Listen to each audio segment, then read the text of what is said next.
Assalamualaikum warahmatullahi wabarakatuh. Jumpa kembali bersama saya Adi di channel Ngulik. Pada video kali ini, saya akan kembali lagi membacakan suatu treat horror untuk kalian semua. Yang kali ini berjudul Kontrakan Murah Namun Angker. Cerita pada kali ini ditulis oleh Mbak Nafila.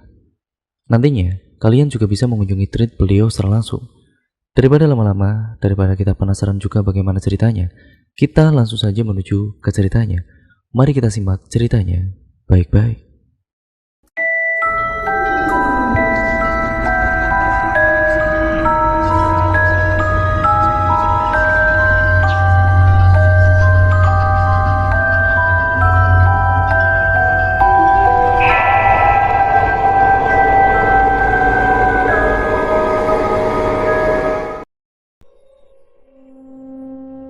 Kali ini saya ingin menceritakan kisah seram dari salah satu narasumber, sebut saja namanya Mbak Lia. Mbak Lia ini pernah tinggal di salah satu perumahan. Dia tinggal bersama 4 temannya di salah satu kota besar di Jawa Tengah. Mbak Lia yang tinggal di tempat itu dengan tujuan untuk kuliah.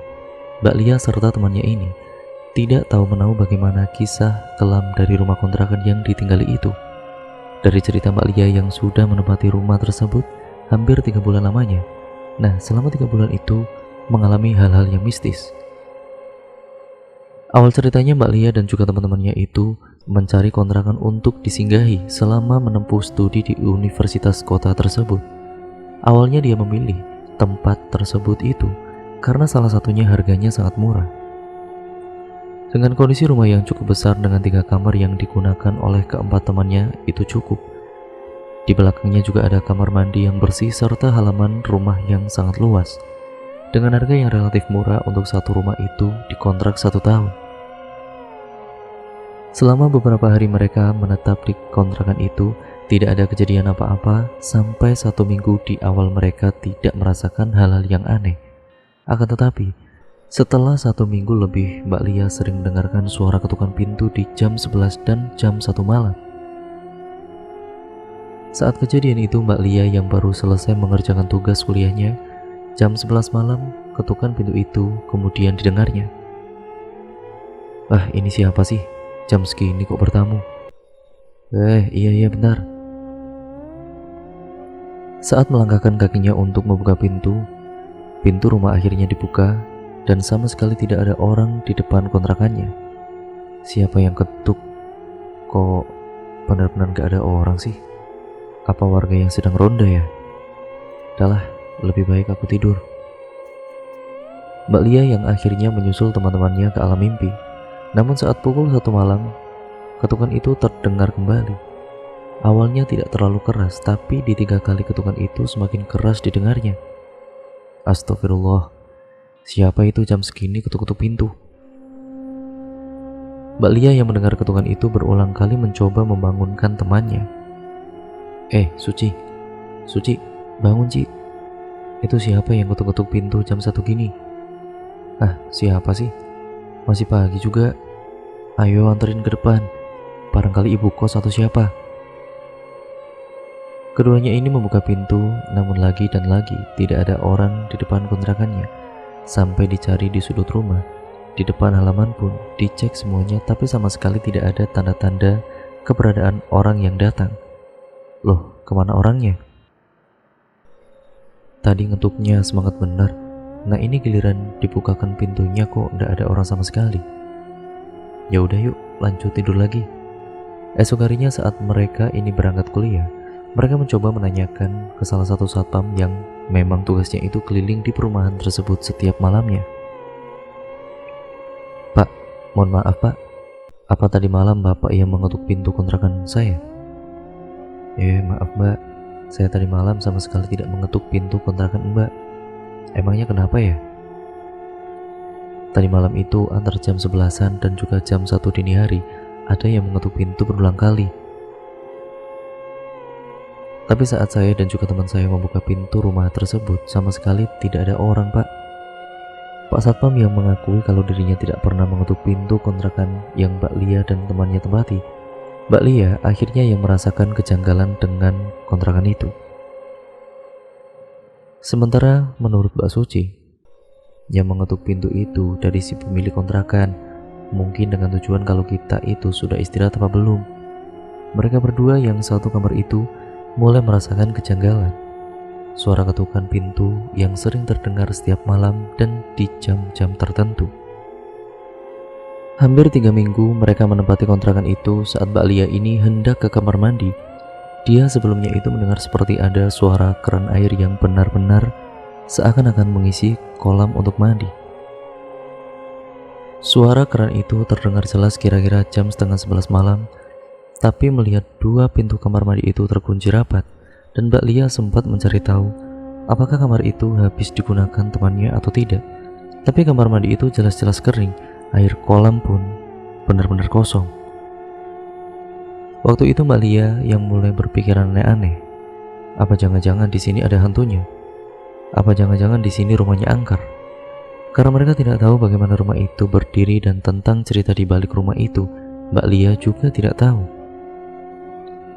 Setelah mendengar percikan air dari kolam yang semakin keras itu, Mbak Lia pun masuk ke kamar mandi dan kemudian melihat kamar mandi yang kering.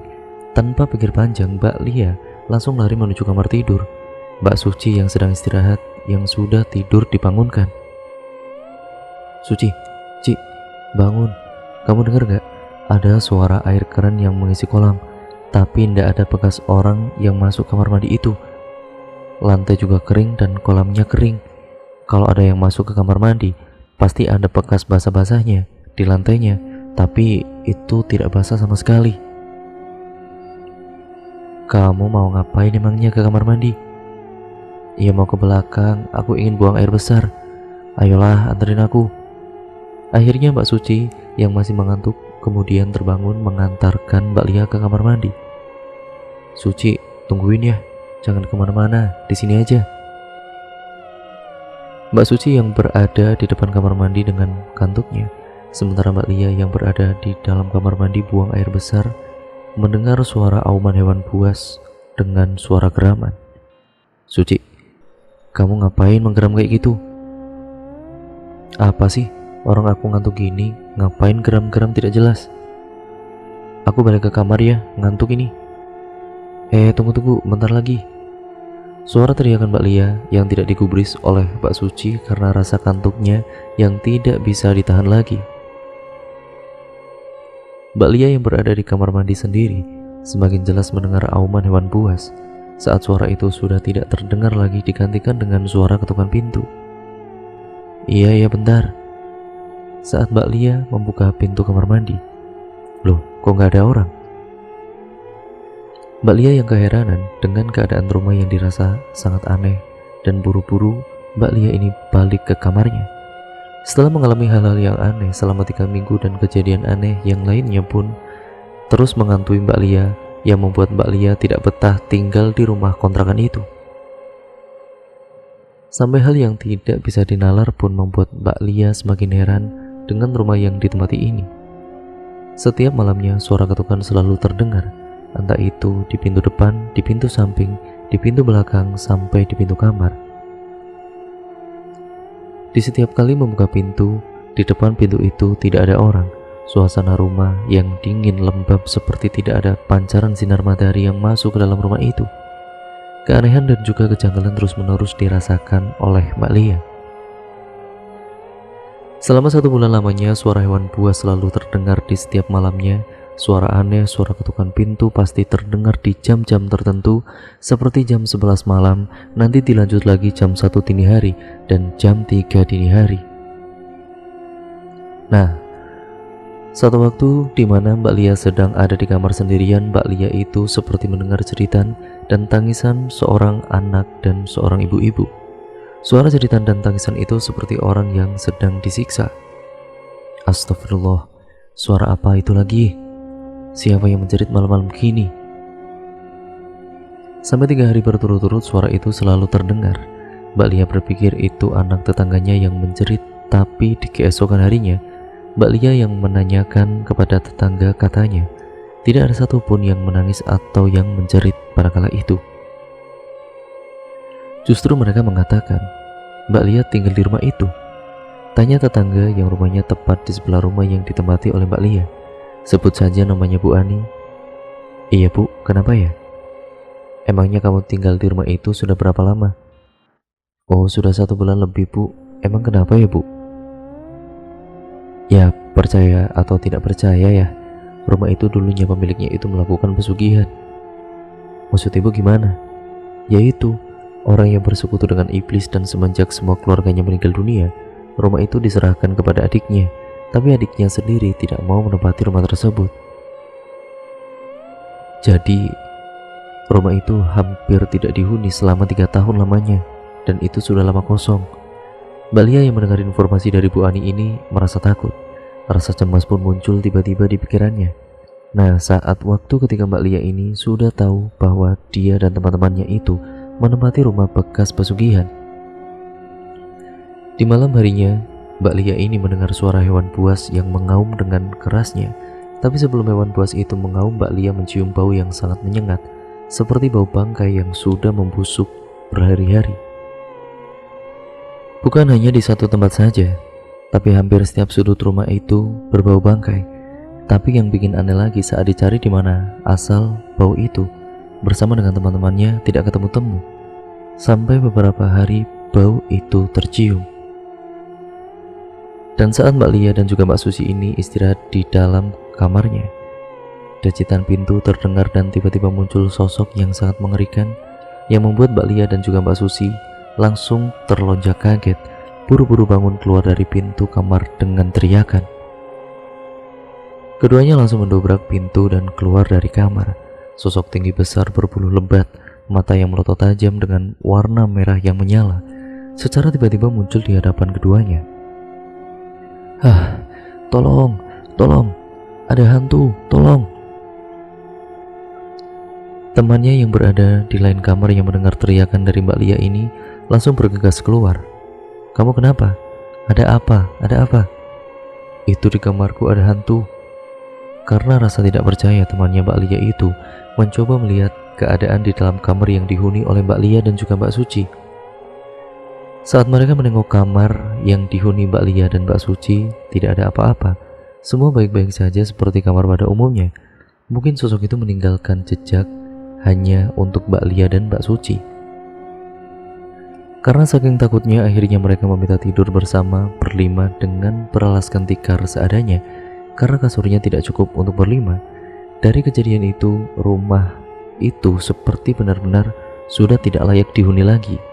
Setelah bau bangkai itu hilang, dan esok harinya diganti dengan bau kemenyan dan dupa yang dibakar. Astagfirullah, bau apa lagi ini? Kemarin bau bangkai, sekarang bau wangian. Dari mana asal bau-bau ini? Mbak Lia mencoba tidak menghiraukan bau-bau itu. Nah, konon ceritanya Mbak Lia yang mendapatkan informasi dari Bu Ani. Sosok yang kemarin datang ke rumah itu adalah sesembahan dari pelaku pesugihan. Kenapa bau busuk itu tercium sampai berhari-hari, Bu? Gini Mbak, menurut cerita yang beredar, pemilik rumah itu setiap kali melakukan ritual pesugihan memakai daging busuk yang digunakan untuk media ritualnya. Jadi, di setiap malam tertentu, bahkan sampai berhari-hari, bau busuk itu selalu mengganggu warga sekitar dengan dibarengi suara auman hewan buas. Bahkan sosok yang diceritakan tadi oleh Mbak Lia ini sempat menakut-nakuti warga sekitar dan juga meneror juga.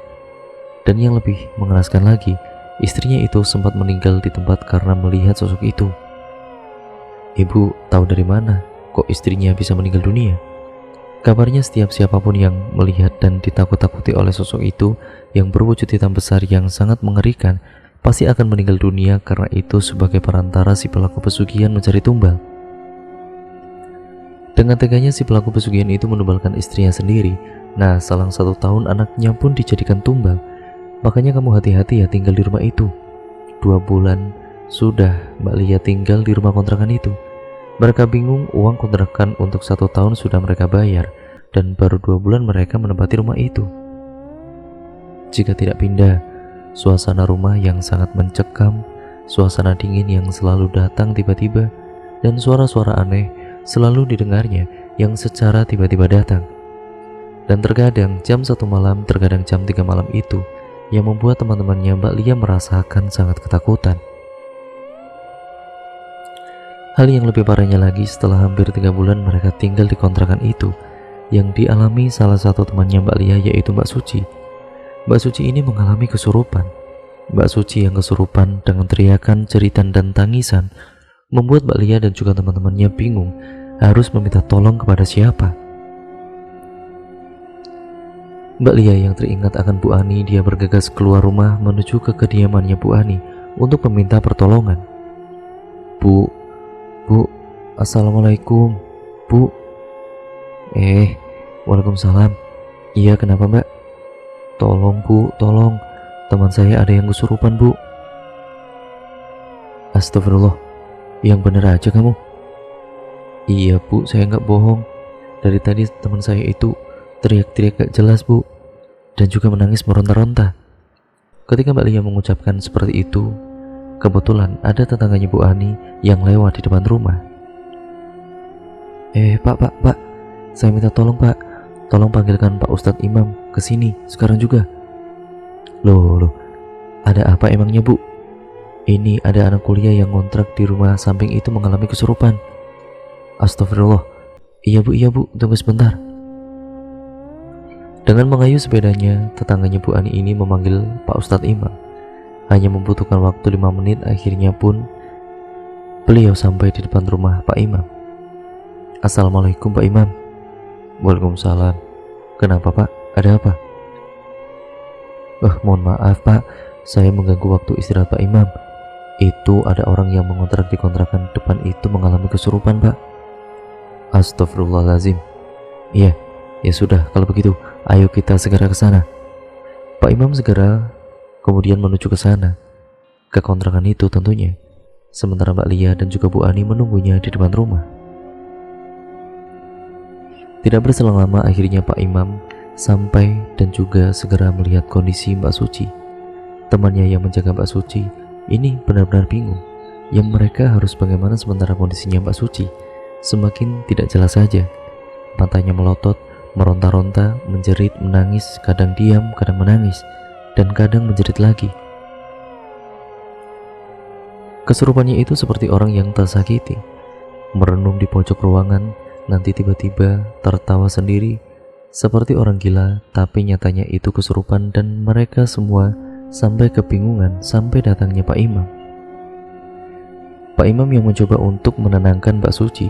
Butuh waktu hampir 1,5 jam Mbak Suci coba ditenangkan, membuat warga sekitar berdatangan karena kondisi Mbak Suci yang tidak sadar-sadar juga.